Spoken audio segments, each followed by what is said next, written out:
Inside Blitz NFL Week 13 with Ron and Ted Sobel from Sports USA Live. Ted, you have two games on tap for us to discuss for the Sports USA Live network. Take it away. You got it, guys. And, before we get into the games, I just wanted to mention a little something from Ron and myself past, and a little bit of Chris, maybe. Not quite. He's not as old as us. But we lost John Hadel this week. John Hadel was an iconic quarterback. He might be, he's top 5 all-time quarterback who never won a Super Bowl. We're going way back, with the San Diego Chargers of the AFL and then into the merger. And if anybody out there remembers John Hadel to Lance Allworth, I mean, that was almost as good as it gets. So just a little shout out there to the Hadel family. I knew John a little bit when he became the head coach of the LA Express of the USFL back in the 80s. I was trying to sell season tickets for them. I think I sold 6, so it wasn't easy. But he ended up becoming the head coach, and really good guy, great quarterback, and I think he should be mentioned. Anyway, our games at Sports USA this week, 9:30 a.m. Pacific time on Sunday morning is my warm-up show. The Green Bay Packers at the Chicago Bears in a cold and windy battle, and that'll be followed by the Chiefs at the Cincinnati Bengals in what we in this business hate to call a rematch, because it isn't, of the AFC title game of last year. Looking at the Packers and Bears, it's very strange that we go into this game that both quarterbacks are not certain to start, but they probably both will play. Aaron Rodgers, happy birthday, Aaron. It's his 39th today, by the way. Is he getting old? And Justin Fields with a separated left shoulder. Sort of strange that he even wants to play. I mean, as a running quarterback, that's not the kind of injury I want to deal with every time I get knocked down. But, they're out of it anyway, so it makes no sense to me. But I'm not a player, so what do I care? The Packers are 1-5 on the road this year. The Bears have lost 5 straight and 8 out of their last 9. And everybody in Chicago and around the NFL is talking about how Justin Fields is much improved, and he is, but the Bears continue to lose. So we'll see what happens there. Ron, what are your thoughts? First of all, you're looking at 2 tired teams right now, both mentally and physically. Physically, we know with the quarterbacks, and mentally, not the kind of year either team envisioned. Certainly Green Bay, practically out of the playoff picture, and Chicago, after a decent start in some good situations, they've certainly fallen way back now. In this particular series, fatigue will probably play a factor in this game. Each of these teams has the full bye after this game. So they haven't had the full bye. And it's been a long season, as I said, for both. According to public record, Green Bay and Aaron Rodgers still owns the Chicago Bears. Yes. So we're going to find out if that's really going to be true, because this is the Bears' best chance to actually get an actual home dog win. They're 2 out of their last 10 as a home dog in the series. We know Fields gets sacked a lot. The team's been sacked 40 times. So what we have to figure out here is whether or not Green Bay has enough firepower to sack Fields, and whether Fields even has to throw the ball. Both of these teams ran crazy in the first game.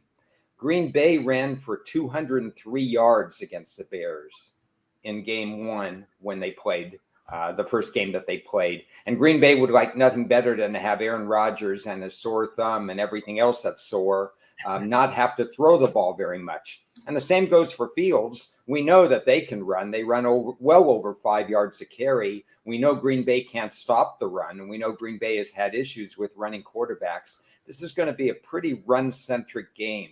What do your metrics tell you, Chris?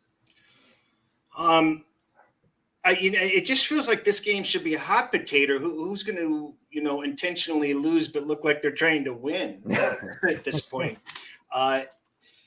On this game, it has this exactly where the line is sitting. So I've actually kind of ignored this game. I do kind of regret not taking the +4.5 when it looked like because I kind of thought Fields would be in before it was announced he was a full practice and he was good to go. But I'm not going to get involved in this game. There's other great games this weekend. Why involve myself in this one when, as I mentioned, it could just be a case of hot potato? You've got a good interview with Aaron Jones, don't you? Yeah, exactly. I was trying to get Aaron Rodgers on his birthday week.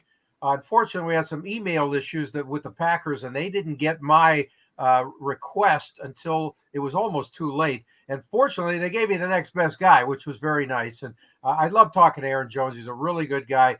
I think you'll hear from this interview. He typically is more of an up guy. He wasn't overly thrilled about doing this interview, just because they're not overly thrilled where they stand right now, and that's obvious. And I really tried, because you're not going to get much of an answer, to ask, okay, so can you play GM for 12 seconds here? Don't you think it's time to at least look at Jordan Love? And let's listen to that. We'll see his response. Go for it, Chris. Right to it. As competitive as you are, how tough has this losing stretch been for you and all the guys in the room? It's been tough. Nobody likes to lose. You put in all that hard work in the off season and OTAs and training camp, and to come up short in games, and so it definitely hurts. But we're growing. We're staying together, and we're going to be better for it. I was hoping to get the other Aaron on today, but obviously we totally enjoy you. Just wondering, considering your record, aren't you more curious than ever to see a little bit more of Jordan Love and what he can do at this stage? It's an important part of the team's future. I'm not in control of that. I just control what I can control. So, of course. I tried. And that's, handling my play. I feel like, I can continue to grow in different areas. So whoever's under center, I know that they'll lead us the right way. How's Jordan coming around in practice and growing with the club? He's been growing since his rookie year here, and just getting more and more confident, taking things in, getting to see it from a different perspective when you get to, sit and watch it for a little bit. And A-Rod's taking him under his wing and just, teaching him everything he knows. There's so much importance in the growth of the younger guys from a receiving standpoint on your club. You got some really good talent. Talk to us about what that's been like and how they're coming along, and obviously they're your future. Yes, sir, definitely. It's been great to see them come along and have some of the success that they've been having. We knew it's going to take some time. Sure. As every rookie coming in, it takes time. It's a learning curve. But once you get over that, you're able to go out there and play fast, and I think that's what you're kind of seeing out of them. Specifically, Romeo Dobbs, what kind of talent does he have that was obvious from the start? Just his playmaking ability. He can go up and catch a ball. His ball tracking skills. Is always, and he's always, no ball is uncatchable for him, pretty much. Yeah. And his route, he's really good at route running as well, and he wants to get better. Outstanding. We're with Packers running back Aaron Jones. Let's talk about playing in the wind in Chicago. Nothing new to you guys, whether it's at Lambeau or at Soldier Field, but what's it like over there? And it's supposed to be cold and very windy again this week. So it's not too bad when it's cold, but the windy part is when it gets bad, because it doesn't matter what you put on or what you have on, it's just cutting through.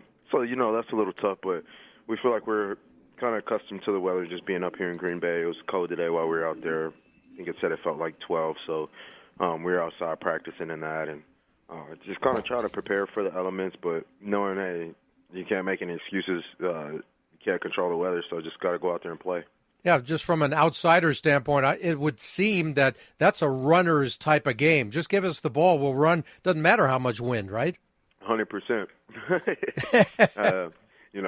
Us backs like running the ball, so anytime they want to give it to a back, we won't complain. How about the short passing game, though, and how big that is for you guys this season, considering the injuries and the youth? It's been big. Keeps defenses guessing, as well as, okay, now they can use a short passing game is incorporated with the run game as well. The short pass game can take the place of a runner, like a RPO. Biggest challenge with that Bears defense, Aaron? How many? Just multiple things they line up in. They fly around. They're young, and they just they just play. They play like they have nothing to lose. So you always got to be ready to play against those guys. All right. Last thing, just overall morale of the guys right now in the room. Overall morale, we wouldn't say good. Like we're good because we got to just continue to put our heads down. But we're confident that we can overcome everything that we've been through and just went out and take care of business, and hopefully everything else falls in line. Hey, man, I really appreciate the time. Again, happy holidays to you. Stay healthy. And, hey, wish the other Aaron happy birthday from Ted in L.A., please. Yes, sir, I will. Thank you. Well, that's Aaron Jones of the Packers. He was trying to be as open as possible, but you can understand. It's like, why do I have to talk to this guy this week? That's not exactly, they are 4-8, and that is not something you say about the Green Bay Packers in the Aaron Rodgers era. So they're in a really weird emotional state. And but hey, Aaron owns the Bears, so there's no excuses this week. Most of the guys in this locker room are used to 13-4, 13-4, Exactly. and 13-5. The youth, they experience success in college. A lot of them come from big programs, and success in the NFL, the second and third year players. And now 4-8 is completely foreign to them. And Aaron Jones is right. He ran 15-132 against Chicago the last time. So just give them the ball. Exactly. Is what the Packers are going to say and try to do. But like Chris, I'm having a little bit of remorse not looking at that 4.5 and say, maybe I should have taken him, because motivationally, the Bears want to end this streak. And motivationally, the Packers want to get to a bye week and just regroup. It's just kind of weird situation. I think the line's a little low according to power numbers, but it's understandably low. No doubt. Because the Packers are just not there right now. Right. That's true. You talk about the streak of Rodgers has beaten them 7 straight. And what is it? I think it's 22 of the last 25. Right. I mean, he owns the Bears. Aaron does. So what are you going to do? Yeah. Right. I think this is one of the few matchups where, Green Bay, where the rivalry actually matters, so to speak. I don't think Green Bay is going to lay down and just not show up. I agree with that. I mean, there's some, there's some heart in this club that is always going to show up one way or the other, because, they have pride, and in a division game and a rivalry game, I think that helps that motivation factor, at least to whatever you could do in week 13 when you got no chance to go anywhere. I agree. So we've concluded that we've got 2 leans on Chicago at this point, but no money in play, correct? Exactly. Yeah, and I have a question for both of you, actually. When I first saw the total, I thought it was a little high, and now you're telling me there's some wins. I know that they could run right through them, and running doesn't necessarily slow the game down when you're running 5 yards a carry. So my question is the total a little high, number one? And number two, Fields in a 27-10 loss, week 2, was only allowed to throw the ball 11 times. Don't you think that they would unleash him a little bit more this time? They have to. I mean, how do you have a guy with a separated shoulder just say, hey, run as much as you want, no problem? That's insanity. So, again, I question why he should even play this week. If he's healing up decently, and he's no way he's 100%, and next week is the bye. I know you want to beat and play the Packers, but I just think it's stupid to play him this week. Yeah, I think they need to switch to Love and to see what this guy can do. I thought the question was funny as when you asked him how Love was doing. Hasn't he been in the league for 5 years by now? 4 years? I don't know. No, I think it's 3 years now, isn't it? Yeah, 3 years. But I will tell you this, having scouted quarterbacks for 30 or 40 years, if Jordan Love was on one of these teams where he had to start day one, I firmly believe he would be out of the league right now. Oh, there's no doubt. He was not ready at all. The fact that he gets to learn, much like some of these other quarterbacks get to learn from a Hall of Famer, gives him a fighter's chance to survive in this league, maybe a Geno Smith type experience if he's lucky. As Aaron Rodgers told me, and we've had this discussion a few times, and I've talked about it on our podcast here, Rodgers stresses how he was incredibly frustrated at the start of his career, wanted to play from day one, and he said the luckiest thing that ever happened to him was sitting and watching Brett Favre, and that's exactly what Jordan Love gets. Exactly. Right. Well, my heart just skipped a beat here as Matthew Stafford has been cleared of concussion protocol. So as somebody that has some Seattle interests, that was disappointing until he's still going to be held out, which is the smart thing to do. So. Yeah, he might be held out the rest of his life, actually. Yeah, exactly. The second game we get to talk about, Kansas City and Cincinnati. Whew. Now we go back to what we've discussed before the season started, where revenge is something that is usually something to look at early in the season. And once we get to the middle or latter part of the season, things are kind of forgotten. I'm not so sure about this case here, Ron. I have a funny feeling that this pill is still a little bitter in the back of the throats of the Chiefs. What are your thoughts there? Well, we have had trash talk all week from both teams. So there's no question they're there. Sometimes you get a situation, Cincinnati's beaten them twice in a row. Maybe they have their number. We saw the Saints in Tampa, the Saints own, played well against Brady and so on and so forth. I don't believe that's the case here because both games were walk-off wins for Cincinnati. People who remember the regular season, it took 2 penalties and 2 untimed downs before Cincinnati beat Kansas City in the regular season. And if you remember the playoff game, it was 21-3 before I thought Kansas City got a little cute before halftime, tried to run a play. Mahomes got stopped. They get no points instead of 24-3 or 28-3. And Cincinnati, to their credit, absolutely to their credit, comes back, but it took extra time for them to come back. Kansas City firmly believes they're the better team. Cincinnati firmly believes they belong in the discussion as one of the top teams in the league. This is a fascinating game. It's expected to be an extremely high-scoring game based on the 52-point total. So you guys have at it. What are your thoughts? Well, Joe Burrow's 2-0 against Mahomes, so you got to give him a lot of credit there. You know what?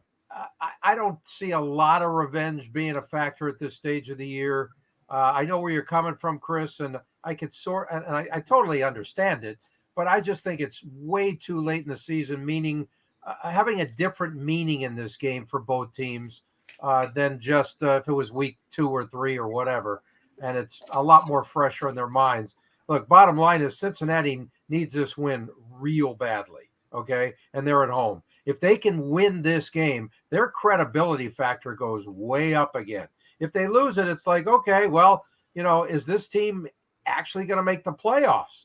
So it's a much bigger game for Cincinnati than it is Kansas City.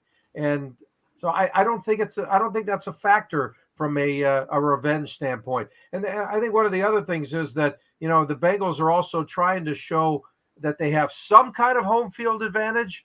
It's not always it doesn't mean a ton for them to play at home, but they're building something over there. And I think this would be a huge step in that direction.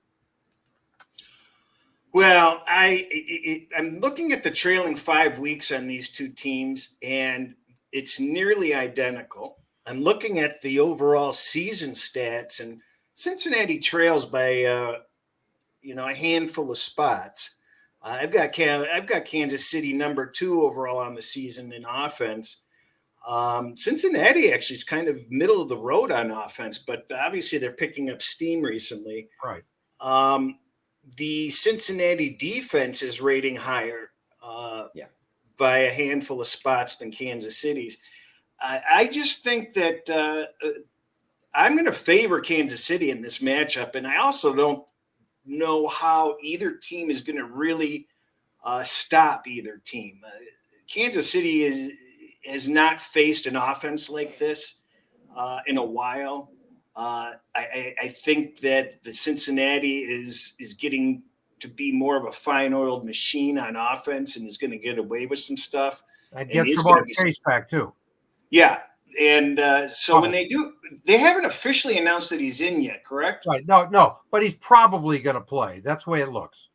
Yeah, and I tweeted yesterday on a line prediction type market analysis that I thought that anybody that was going to bet Kansas City is going to wait until the Chase news is officially announced, and that'll drive this line farther down to closer to pick. And then I believe some Kansas City money will come in. And I'm going to be leaning toward the Kansas City side myself. And I'm going to be taking a look at that over just because I don't think these teams are going to stop each other. I really don't. What are your thoughts, Ron? Well, you got flip-flop identical sack totals. We saw at the beginning of the year that Cincinnati's offensive line was going to need time to gel. They have a 17-35 ratio, sacks for and against, which is, by my numbers, could be off by 1 or 2, but Kansas City's sack ratio is exactly the opposite, 35-17. What that implies is that Kansas City will have 3 sacks in this game, and Cincinnati will have probably 1 to 2, 1.5 sacks in this game. So it implies immediately that we're probably going to see 1 or 2 fewer third down conversions due to pass pressure in this particular game. I don't want to use the revenge factor either, even though I'd love to for Kansas City. What I'd rather use is the fact that Kansas City thinks and strongly believes that they're the better team. They think they were the better team during the regular season last year. They know they were the better team up 21-3 in the playoffs, but they have to prove it on the field. There's something special about Joe Burrow. We all know that. Can he do it alone if Mixon doesn't play? I was reading today before the show. He has not yet been cleared out of concussion That is correct. protocol. That's correct. So if he doesn't go, I think that's a huge difference. And if he does go, I don't think he's going to carry, one of those 5 TD games like he just had before he missed last week. It's going to be slug it out, move the chains, throw to him 4 times, and he'll catch it for 20 yards. He's not a game breaker in the pass game. He's just a diversion in the pass game. More important is Jamar Chase. I just think Kansas City is a better team and wants to prove it on the field and be a separator.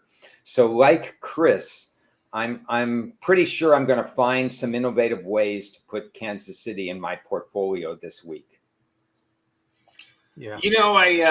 I was listening to another podcast. I forget what it was, but they were bringing up the issue of that Mixon hasn't really been as productive as you would think. And their thought process is looking at how running backs kind of get burnt out by, late, mid-season and such, and they get injured and fresh backups come in, and you start to see these fresh backups really, go to town productively. And I kind of agree with that. I don't see too many games where a running back may be sitting out that overly concern me, so to speak. There's always somebody waiting in the wings with fresher legs. You guys have any thoughts on that? Yeah, well, Joe Mixon is not just another guy, though. I mean, he is really important to the Cincinnati offense when he's 100%. I mean, you talk about mix and match with your pass and run game. You got a lot going for you there. So, if he clears protocol today and he plays, I think, as Ron said, he's not going to be in there running it 25 times on Sunday. So, but just to have him is going to help a lot. I sort of like this question that Birdie is throwing to us here on the screen, as far as, the value of a team that gets healthier throughout the season and how you might adjust those numbers, because they certainly are it's a totally different team in some ways, good or bad from a health standpoint. And Cincinnati is now at a pretty good high if the guys like Mixon and also Jamar Chase are healthy enough. Kansas City's been relatively healthy, so it's kind of a wash to me in this particular case. The value, Chris, in terms of a running back being fresh or not fresh, next man up, is not so much in their yards per carry production, but it's in their ability to block. There's usually a reason why somebody is not on the field and somebody is preferred. And so you may see, not necessarily in Cincinnati's case because they have a veteran behind Mixon, but when you have next man up for a lot of teams at running back, their ability to block comes into question. And that would be a problem because Mixon would be a better blocker than others and so on. Well, and to answer Bertie's question of, what you're doing for adjustments, that's why I referred to, I'm keeping it trailing 5 weeks. And I'm looking to see what teams are making upward or downward moves over that 5 weeks, which covers a full quartile and factors in that there's always teams that have buys and such. So at least you're getting a minimum of a full quartile of performance looking back, and a fifth game is a bonus on a lot of teams. And they're running, very similarly. This is one instance where at the beginning of the season, I expected Kansas City to have a down year. They gave up Hill and they took the draft picks, and we thought that they would be a little down. And hey, they're a top 3 team in the league for sure. Yeah, the question comes up, Bertie. So you're trailing 5 weeks. Do not have Cincy favored here. The reason I wouldn't have Cincy favored here is because Kansas City hasn't done anything wrong in the last 5 weeks either. Mahomes is relatively unstoppable. The sack ratio is something I pay attention to. In Cincinnati's defense, they may slow Mahomes down a little bit, may make him kind of dink and dunk a little more than some of the other teams because of their 59% pass defense. But ultimately, because of Mahomes' vision and because of the way they scheme offensively, Kansas City is likely to get through and score the points that they hope turn red zone opportunities into touchdowns and not field goals. Yeah, and I've got them 2 spots off of each other, so the difference over these weeks is negligible. They seem to be pretty even. So, when you add the experience and the coaching, I just see the edges with the Chiefs here, frankly, and a little bit of vengeance, hopefully. Yeah. Okay. That's all I got. Yeah, it should be a good game. Really looking forward to that one. Oh, yeah, absolutely. You wanted to get into Ron's blockbuster trade. Well, I got a topic before that leads up to that. Coach of the year? I want to know your thoughts about Kyler Murray. Huh. Basically, this guy was guaranteed $160 million. At one point, there was a homework clause, which already was a red flag. Is that 160 million video games? Is that what he was guaranteed? The buyout, I looked up the buyout. The buyout is $81 million if he's released before 2025. We already know Ted's thoughts about the coach and everybody else in Arizona. But this situation is melting down hour by hour. Just in general, what are your thoughts about guaranteed contracts? Take it, Chris. We know you have a big one. I think it's painfully unfair to the players in the NFL that they can just simply void, contracts as easily as they can in most cases. So I do have some sympathy there. I think there has to be a happy medium because I just don't think you should be able to cut and void contracts entirely. I think that part has to go. The Watson guaranteed trade or guaranteed contract, that's obviously absurd and unfair. So something like that is completely unacceptable to me. So somewhere right down the middle seems fair to me. Yeah, it's football still one of the few games anywhere where you don't have those many guaranteed deals except for quarterbacks and a few other handful of guys out there.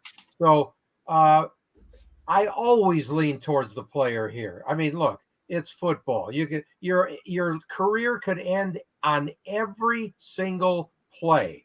So I don't have a problem with guaranteed contracts. you can't fault Kyler Murray if the Arizona Cardinals management is stupid. Okay, it's not his fault. You don't give a guy like that kind of a guarantee, but they did, and good for him. That's the way I see it. Now whether or not he takes this game as seriously as he needs to take it, that's another thing. And how much of the issue is him / his coach, as Ron already mentioned, right? I mean, to me, that's going to be something to look at for next year. Right now, it doesn't mean a damn thing because they're dead meat already. But for next year, you better start looking at that stuff real seriously. The problem is salary cap. And so he's going to count $45 million in the salary cap, $51 million in 2024 against the salary cap. And then $45 million or so thereafter. This is a long-term deal. All that to say is, here's the trade. Now, this trade has already been approved by everybody except for Ted and Chris.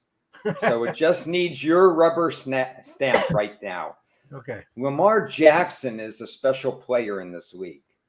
The Baltimore loves him. Harbaugh loves him. But he wants guaranteed money. And the Baltimore organization feels that his style of play may not have guaranteed money. So here's the trade, you guys. What do you think? Baltimore trades Lamar Jackson to the Las Vegas Raiders for Derek Carr and next year's #1 pick, which is still in the top 10 right now. That's the trade. All it needs is your seal of approval. What do you see? I say it won't. It should not happen. But if you throw Devontae Adams in there, now you got yourself a deal. Right? They got to be a package deal. Nope. And whether it happens or not, it's already been approved. It's just waiting for you guys. Do you like the trade from either standpoint? I sort of do like the trade. To me, it's fairly obvious that I like the Vegas side of this one better. I want Lamar Jackson at this stage of his career more than Derek Carr at his stage of his career. So I think that means a lot to me. But outside of that, it sort of makes sense. I think it leaves the Raiders a little bit, soft. They can't afford to lose any more draft picks. They haven't been generating production out of their previous draft picks, and they don't have enough of a team really to really go to that next level. They've got to build more than just getting a better quarterback, so to speak. And I'm not so sure that Carr isn't underrated and is a much better quarterback than people actually give him credit for. I'm not sure that the difference is big enough there. I would think that the Raiders would be the loser on that deal. Well, I still think that Derek Carr is, we'll call it a second tier guy. He's never going to be elite, but he's very, very good quarterback. And I like his leadership. I like a lot of things about Derek Carr. So it's not about I want to get rid of Carr. And the draft picks really mean that much to the Raiders. Doesn't matter who their GM is. They screw it up every year for decades. Decades. Part of the equation, yeah. Al Davis is still hovering over the franchise. So from Baltimore's standpoint, the reason I think the trade makes sense is because they get a more accurate quarterback in Derek Carr, a quarterback who doesn't take as many sacks as Jackson. They get a #1 pick to go with their other #1 pick, where Carr will invigorate the passing game. They already have 3 tight ends on the roster now. They have Rashawn Bateman, who's out on IR, but he's a quality #2. They use one of the 2 draft picks on a quality offensive lineman. They've had injuries there. And they use the other first-round draft pick on the best wide receiver on the board. And we know those guys can hit the ground running. And Baltimore is good to go with a pass scheme now. From the Raiders' standpoint, part of the evaluation is the Lamar Jackson X factor, the thing that he brings to the table that other teams can't yet defend, and that's his running ability. Something you guys mentioned, the Raiders squander draft picks anyway, so why not just give away a draft pick to get a better player, because they're not going to use it wisely anyway. And then they spend the rest of their time building a more run-centric team, getting Darren Waller back as a feature tight end. They still have Devontae Adams. The offense isn't necessarily going to miss a beat. They just have to coach better defensively. Yeah, but isn't money still the big factor in this trade, right? Will the Raiders pay Lamar Jackson what Lamar Jackson wants? I think they would. I think the I don't Davis think so. clan would because of the marquee value. I think they would. And Baltimore would pay it too if not for the guaranteed contract. Right. Well, that's the problem. So you're going to tell me that Davis is going to guarantee a contract? Davis is one of the poorest owners in the league. That makes no sense to me. I think he would. I don't think he has it, but that's okay. I'm serious. I don't like it. I don't like it for the Raiders. If I was a Raiders fan, I wouldn't like it. I think it. What's the longevity of Jackson going to be the way he runs and all these sick outs that he has every other week? There's something strange that may be going on with him that we don't really have full awareness of. Yeah. By the way, we're not talking about Derek Carr's contract right now. Derek Carr is gone after this year. If everything stays the same, he might be gone for nothing. So of course you would trade for Lamar Jackson. So there you go. That's another reason to like it. That's a main reason to like it. Yeah. Anyway. All right. Just throwing that out. Yeah, you got another trade for me? 1 week. That's all you get. Oh, okay. Boy, I can't wait to make it. I can't wait to get rid of somebody else next week. Ron, you're all excited about talking about Coach of the Year. Spit it out. Well, Spit it out. We had this conversation a few weeks ago, and it was fascinating how many people were in the running. And I think the field is thinned right now. So I kind of want to go backwards, and I want to go with my third and kind of where I would put the third and fourth choices right now. And then we'll go up to the top two. I have Kevin O'Connell of Minnesota and Nick Sirianni of Philadelphia. Not in the top two, but right there, 3-4, waiting to see what their teams do the rest of the season. Okay. What do you guys have? No, I agree with that. I think that's exactly where they belong. Okay. My 3-4 are very strange. I had to put them as a duo. Okay. The two guys in New Jersey doing something with two teams that nobody expected them to do anything this year, the Jets and the Giants. And I know they're not going to win the Super Bowl, and they probably won't even make the playoffs.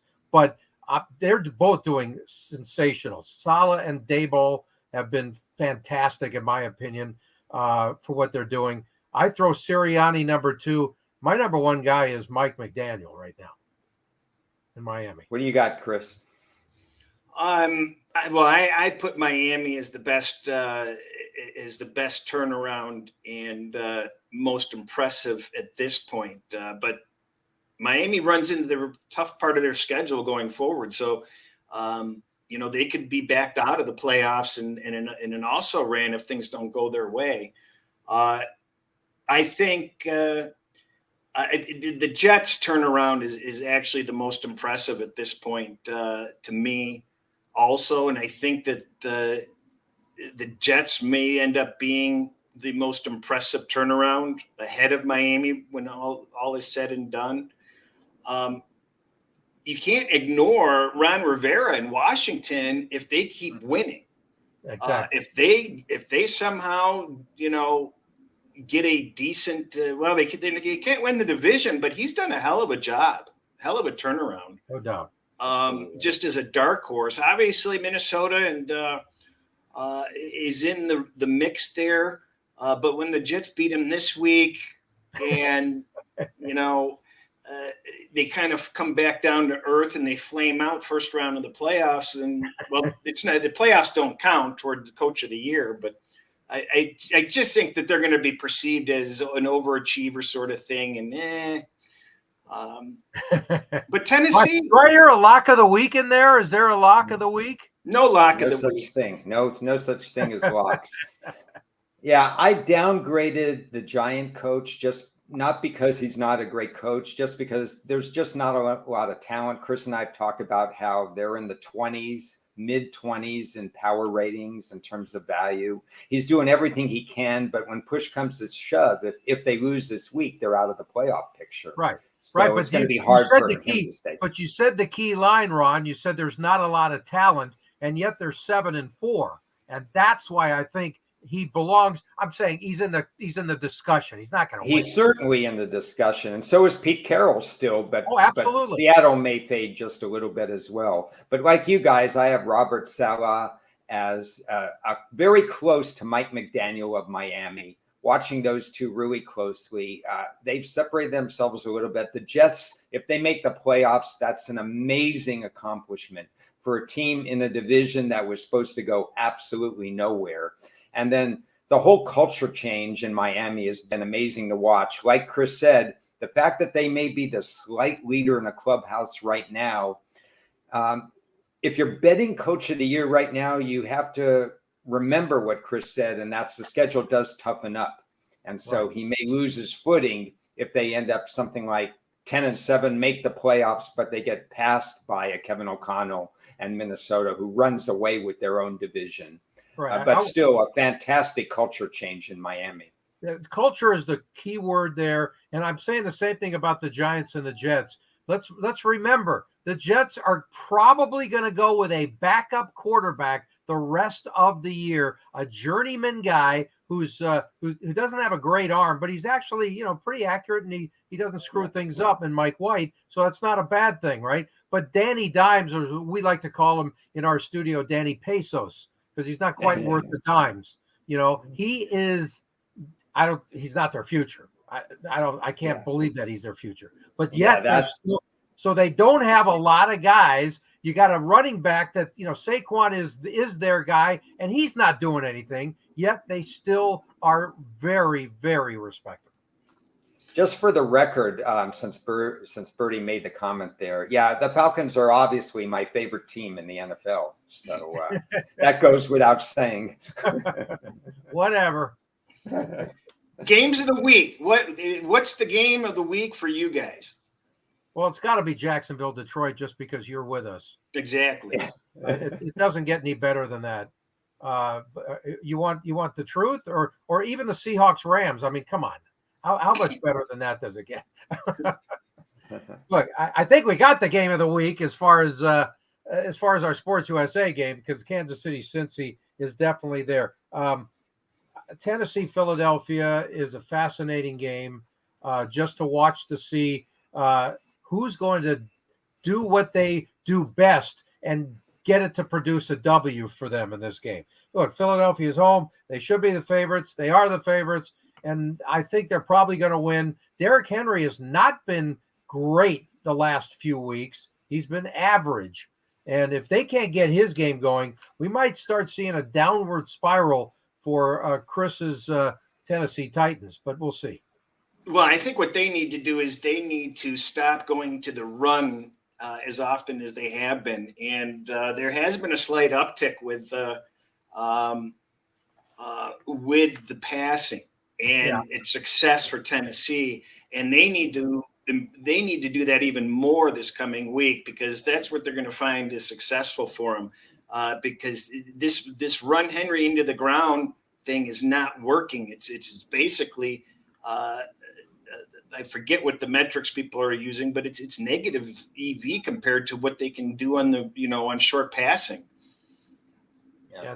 The other game that I really am fascinated to see is my coach of the year at this point, Mike McDaniel, going to San Francisco, a team he knows better than the guys in San Francisco know. So that's going to be great to see Miami at the Niners and how that game comes out.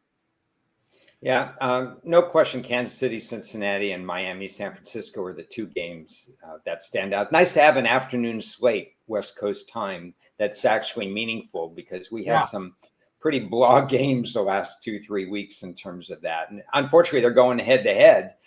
So you got to, juggle the TVs around and so on. Yeah, but you had to flex in that Indianapolis-Dallas game for the prime time viewing pleasure instead of having one of those two great late games in that spot. But what's really interesting about this Miami-San Francisco matchup is Miami is looked upon as being world beaters offensively all of a sudden, and San Francisco, number one defense in the league. But let's take a closer look.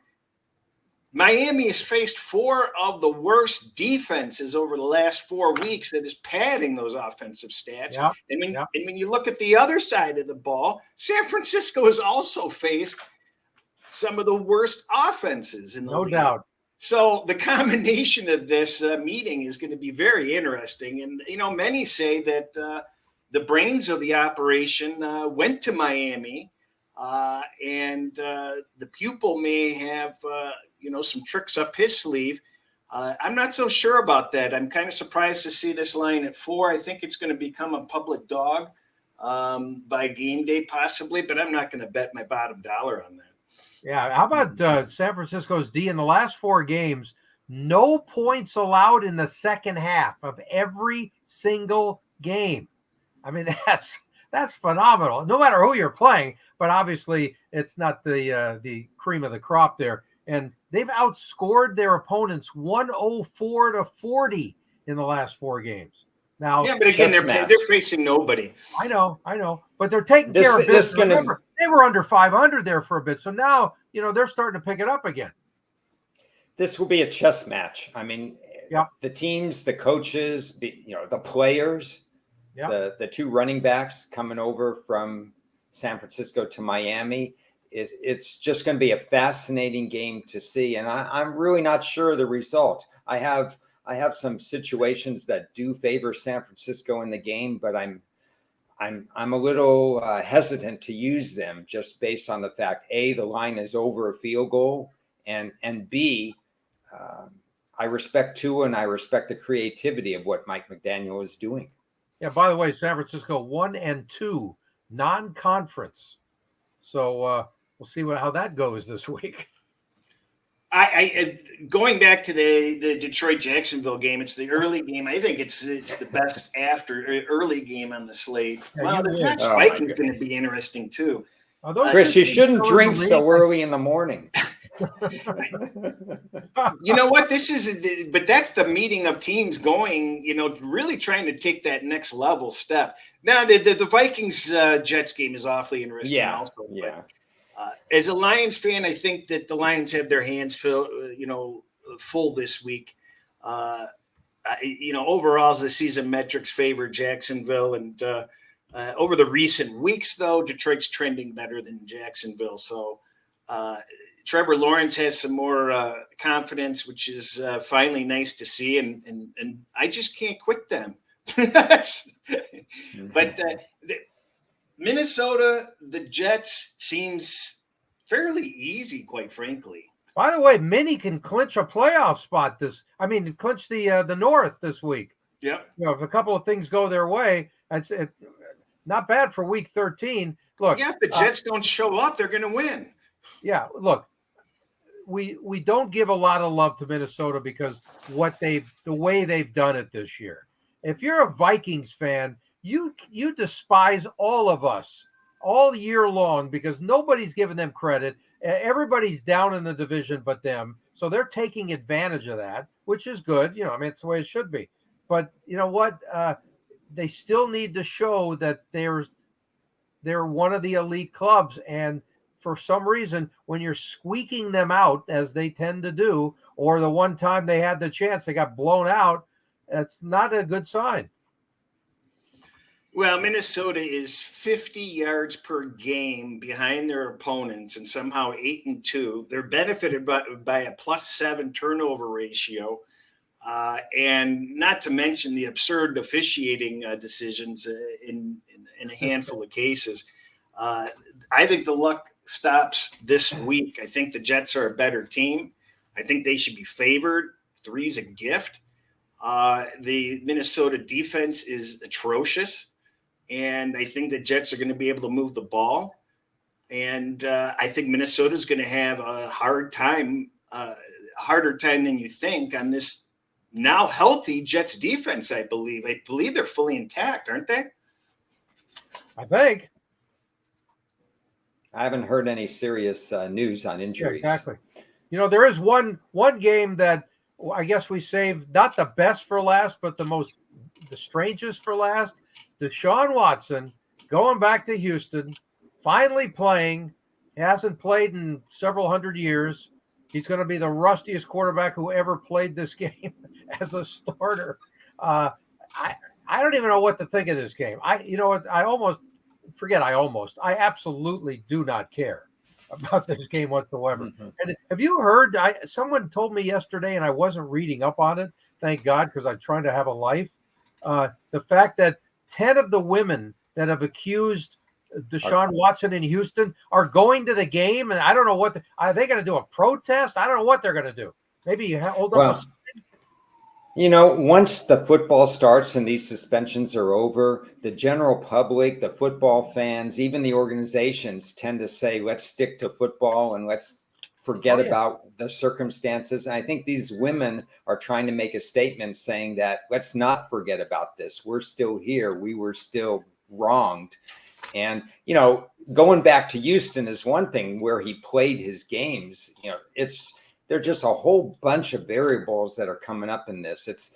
To me, it's not a bettable game, but I think there might be some interesting side effects as far as the rustiness of Deshaun Watson. But then again, he's going against one of the weakest team in the league, according to my metrics. He couldn't ask for a better starting point. I still don't think the NFL should have made this the first game back for them. I think that's more of a ratings. I think it's in poor taste. I think it's really in poor taste. Yeah, I go back to that decision, and I think it was a terrible look by the NFL. Yeah. Well, they obviously don't care. They don't. They didn't consult me again. Nope. We'll get in line. Yeah. I'm just going to make one quick comment because I got tied up on Twitter yesterday. We've touched on this in the past, and that is I'm trying to find the health on this Minnesota game. That's why I'm turning my head and I can't find it. But you just can't trust mainstream media if they tell you, that they're betting something or they're offering you gambling advice. You just cannot blindly trust it. And I tweeted out an example of some very poor advice of somebody in mainstream media buying multiple points on the total last night, and you just simply don't do that. And there are people out there that are giving very bad advice. So anybody tuning in, just don't believe blindly what people say on shows or whatever. Question everything, and do your own due diligence before following people or comments or strategies blindly. Okay, I got a comment and a question, and let's start with the question first. This is for Chris. Okay, as a member of the mainstream media, whatever the hell that means, and this is the question: what do you mean by mainstream media? Because that thing is totally misconstrued brutally by the entire public. Okay. And it's the extremists on the political side that screwed it up for the rest of us and made a lot of mistrust out there. And it's dead wrong because there's a lot of hard workers that I know that I've worked with for decades who are now mistrusted by the average person because they're considered mainstream media, whatever the F that means. I despise that term. So can you sort of give me an idea what you mean by that, and who is this person that you're talking about that's giving out bad advice? Well, I think what it boils down to me is simply people that are that have large audiences that are speaking about issues that they are nowhere remotely close to proficient at. It's one thing if you represent yourself as a weekend warrior type person, and you're throwing darts. I would have far more respect for you if you just came out and said, we're going to do this, we're going to do that. But when you're going to be there all serious and you're going to take, the position that you have the ability to educate other people, and that what you're doing, is positive EV, or that you represent yourself as somebody that really knows how to bet. Well, that's where I have a real problem with. And there's a lot of people in the space that do that. And these, they may have, audiences for an hour of their time, discussing, stuff that isn't smart. Right. But that's why I'm asking you. Can you give us an example of who this person is? Because I don't think of too many people that are what you might call, again, I don't even know what mainstream media means, but what does mainstream media have to do with betting? I mean, how many actual guys know what they're talking about are in mainstream media? Well, that's my point. Yeah, there's just so few. Yeah, but who is it? Who are we talking about here? Well, you know what? It's not fair for me to bring up somebody's name when they're not here to defend themselves. If somebody wants to look it up on my Twitter timeline, he defended himself, and there's Okay. where you can evaluate it. But Okay. I think it's painfully unfair for anybody to talk about somebody specifically on a show when they're not there to defend themselves.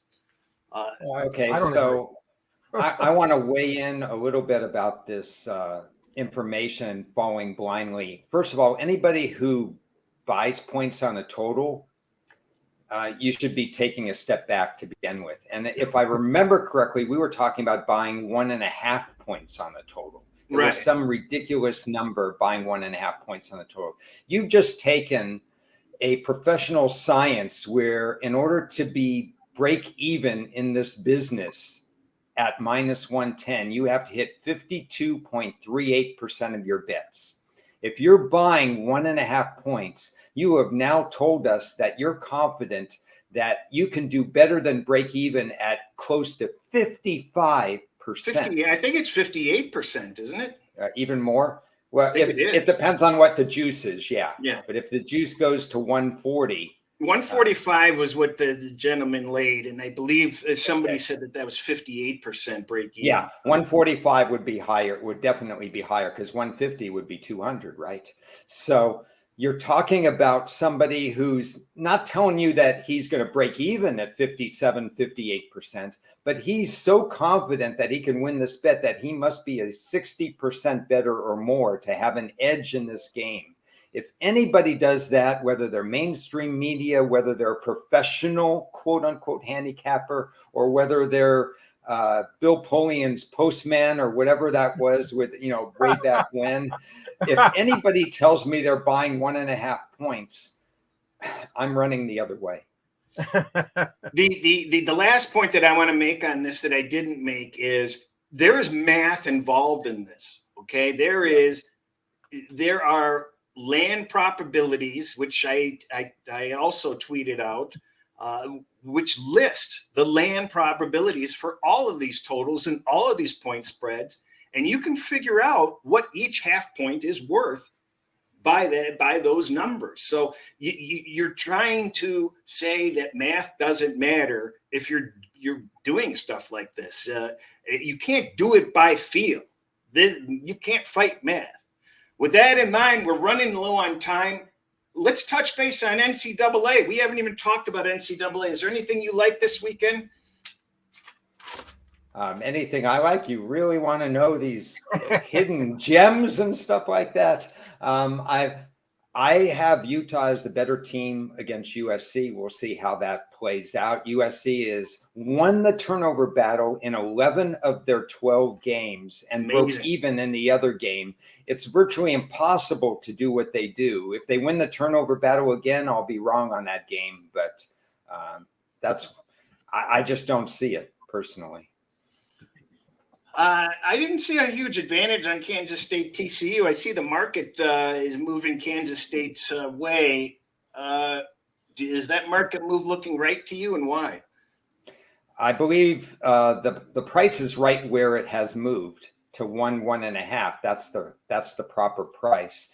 I wish Martinez would be healthy because he's the quarterback that would scare TCU the most. But Kansas State is a well-oiled team, very disciplined. There are 2 question marks with wide receivers for TCU. I think they're both playing. One running back is about 90%, not 100%. I have this as far closer to a pick'em game in terms of talent-wise. And so I would definitely lean Kansas State's way. It's tough to go. You have the playoffs on the line. We saw this with Oregon and Utah a couple years ago. These teams have an extra burden, USC and TCU, to make the Final Four and make the playoffs. We saw a lot of teams stumble last week, Clemson and others trying to get to the point where they're still relevant, either in their conference or in the Final Four. Don't underestimate the heavier burden on the coaching staff. How much is revenge a factor in the SC Utah game? None. Okay, it's only about you just win, baby. Utah wants to go to the Rose Bowl. They want to make amends for what happened last year when they lost the lead to Ohio State. USC has huge aspirations. That game is gone. The Boise on my worksheet, I favor Boise by a fair amount. You have any input on that game? Why is that line so close? You favor Boise is a completely different team over the last 5 weeks. But Fresno was without their quarterback the last time they played against Boise. This game hinges on how well Fresno can defend 3 guys in the backfield for Boise, including their quarterback. And I understand why you would like Boise, because it's going to be very tough for Fresno to defend all 3 of those guys in the run game.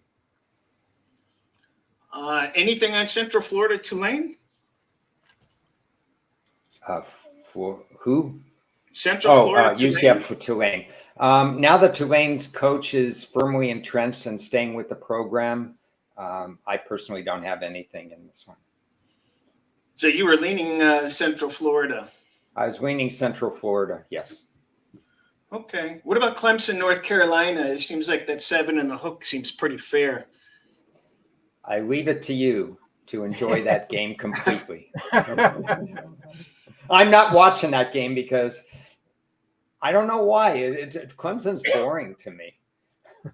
Sorry, Clemson fans. No, I can never trust Toledo ever again, but Toledo line looks short. But that's just a program. If they're favored by 17, they lose by 17. Yeah. Do you have anything in that game? We've had on-air and off-air discussions. I've had it with other people and so on. Toledo might as well not be handicapped. The last 5 years, everything points one way. You automatically should just go the other way. I cannot handicap Toledo. I refuse to handicap Toledo. It's ridiculous how inaccurate the numbers are over a 5-year span. I've never seen a team like that. It is remarkable. Prop us up. What's the prop of the week, Ron? Well, the props last night didn't do well that I posted, but the props that we posted for the games, I promised I'd post some props, and they did very well in the last show. And we're going to have to wait again because the props aren't up again, partly because of the Fields-Rogers situation. We're getting no props on the Chicago Green Bay game right now. But I will tell you this, Mooney is out for Chicago, their big wide receiver. So you have to reassess where the reps are going to go to everybody. So Cole Kmet is somebody I'd be looking at, maybe that they would look at for tight end props. That maybe that Justin Fields will look at a little bit more, but mostly you're going to look at running props in this game. These teams are just going to run on one another, and probably look at running backs and look to fade any high totals as overcompensating for Mooney. And in the Kansas City-Cincinnati game, the only thing I've seen is a large totals for both quarterbacks, both expected to throw near or over 300 yards. In this day and age, we haven't seen those numbers. We've seen Rodgers at 250. We've seen some of these other quarterbacks at 240, 250. But in this game, similar to what Chris said, who's going to stop the other team? We're going to see a lot of high numbers in this game. So it's really going to be hard to figure it out. So I have one thing to look at. If Mixon doesn't go, I think the backup running back, Perrine, I think you might catch a low number on his number of receptions. And with both quarterbacks expected to throw between, let's say, 37 and 41 times, in my estimation, I think what we're looking at is maybe we'll catch a low number on Perrine and we'll get him over 3 or over 4 receptions. Okay. Hate doing corrections, but Perrine will be very pissed off at you. You don't pronounce his name right. It's Perrine, but that's okay. I would never. Yeah. Well, thank you for that, because that wouldn't have crossed my mind. You know, I'm looking at one thing here. You know, I usually have 2 guests on the early pregame show. I only had one today. we were supposed to have a guy who I chose as my potential good receiver for the week, Equanimous St. Brown, right, of the Bears.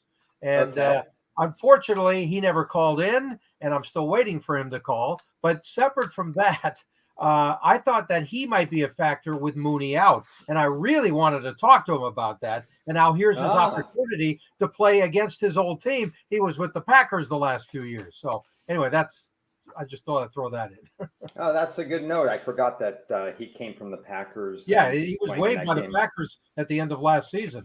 So we do have confirmation that Fields will be starting now. Oh, so, good. That's no longer up in the air. Good job. Beautiful. We've got 2 games next week we're going to be looking at, Jets and Buffalo, and then that barn burner Kansas City at Denver we'll touch on briefly. Yes. Well, again, we got screwed by the flex. We were supposed to have the San Diego game, but they moved it from the afternoon to the night. So that's why we're stuck with Kansas City at Denver. But, hey, Jets at Buffalo, a very interesting matchup. That's going to be a great game. Yeah, it really should be a good one. Any final thoughts, Ted? I just think there's some really good games this week, finally, as opposed to just 1 or 2. And I really like that. But let's just hope we have a decent weather factor for the Packers and Bears. And we'll get that game out of the way so we can get the Kansas City Cincy, because in my mind, that is the game of the week. And I would love to see Cincinnati pull it out, because that would give them the credibility of saying, you know what, we could be spoken on the elite level. Ron, leave us with your final thoughts. I'm thankful that we had only 10, 11, 12 college games this week and the 15 NFL games. It's nice to get back into a routine. I thought right before Thanksgiving weekend, I was a little bit pressed for time. So I'm really happy that we're going into this. Down the road, I suspect we might be talking a little college bowl action. If anybody's left, the transfer portal has taken hundreds of players already that have announced their intention. The transfer portal window opens next week. So I don't know what we're going to talk about Tuesday on Chris, but I'm sure we'll come up with something. You know, I feel for you, Ron, that you were pressed for time during Thanksgiving. But I'll be honest with you, I feel a lot more for every single turkey that didn't make it. that was pressed for time on Thanksgiving. Yeah. Here's an interesting comment. Last thought, Gardner and PIs. You see he's going to have some problems with pass interception or pass interferences this week? I'd have to look at the referee crew to see how closely they cover pass interference there before acting. The Jets play, I don't think I think that's more. I don't know that there's a basis in fact in that. I haven't studied his play completely. I just think he's a good cover corner, and Minnesota's scheme is such that Gardner will be. Let's just say if he's going to be guarding Jefferson, intriguing matchup. Yeah. And by the way, Chris, I know you love doing this at the end of our shows. We are now in the Christmas season, and there's a damn good book out there that I think people would love to just get a hold of for your. There it is, Touching Greatness, folks. And look who's on the cover, the birthday boy, Aaron Rodgers. So check that out, guys. It's on Amazon, and Aaron's not on Amazon, but anyway. Yeah. Well, the shameless plug is over. Subscribe, like us, whatever. We're going to be back Tuesday again with some, by the way, go back to the previous Tuesday for some great talk about bowls. Ron and I discussed some perspectives on bowl season that is certainly worthy of listening to if you missed it. Aside from that, we will be back on Tuesday. We appreciate everybody for joining. Good luck.